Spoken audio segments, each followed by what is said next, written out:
Hi అండి అందరికీ, నేను మీ స్రవంతి మహేంద్రనాథ్.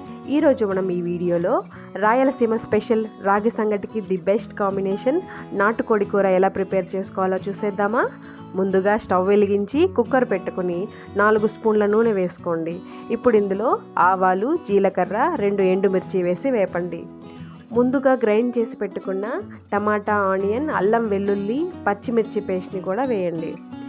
నేను ఈ రెసిపీకి ఎటువంటి మసాలా వాడట్లేదండి, చాలా సింపుల్గా చేస్తున్నాను. మసాలా ఎక్కువ ఇష్టపడని వారు, గ్యాస్ట్రిక్ ఇంకా అల్సర్ పేషెంట్స్, చిన్న పిల్లల దగ్గర నుంచి పెద్దవాళ్ళ దాకా ఎవరైనా తినొచ్చండి. తినే కొద్దీ తినాలనిపిస్తుంది, ఎంత తిన్నా హెవీనెస్ అనేది అనిపించదు, ఎందుకంటే మనం మసాలా వాడట్లేదు కాబట్టి.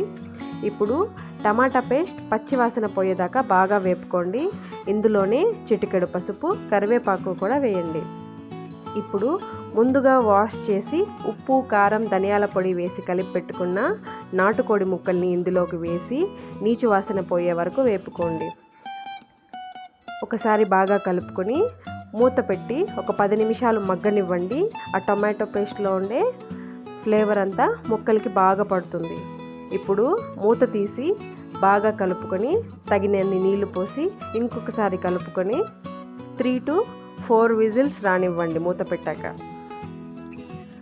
కర్రీ అవ్వడానికి టైం పడుతుంది కదా. ఈలోపు మనం ఒక టిప్ చూద్దామా. ఈ మధ్య కాలంలో పోషకాహార లోపం వల్లనో కానీ, పొల్యూషన్ వల్లనో కానీ, చిన్నపిల్లల దగ్గర నుంచి నడివయసు వాళ్ళ దాకా గ్రే హెయిర్ త్వరగా రావడం చూస్తుంటాం. అటువంటి వాళ్ళకి ఈ టిప్ యూస్ అవుతుందండి.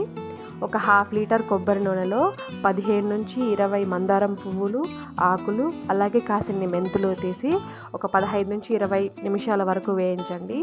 ఇప్పుడు ఈ నూనె చల్లారాక కంటైనర్లోకి మార్చుకోండి. ఈ నూనెని వారంలో 3 సార్లు కనుక యూస్ చేసినట్లయితే గ్రే హెయిర్ తగ్గుతుందండి.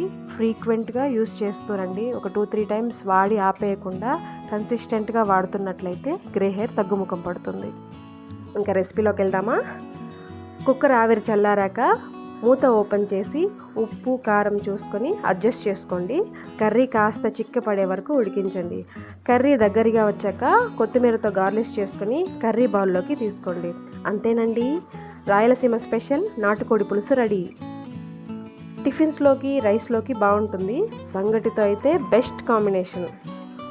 అలాగే సర్వ్ చేసుకునే ముందు ఒక 2 టేబుల్ స్పూన్ల నెయ్యి వేసుకున్నారంటే టేస్ట్ చాలా బాగా వస్తుందండి. తప్పకుండా ట్రై చేయండి. చాలా సింపుల్ రెసిపీ, ఎవరైనా తినచ్చు, ఎవరైనా ఈజీగా చేసేయచ్చు. ఇలాంటి మరిన్ని వీడియోస్ కోసం మా ఛానల్ని సబ్స్క్రైబ్ చేసుకోండి. Please do like and share. Thank you.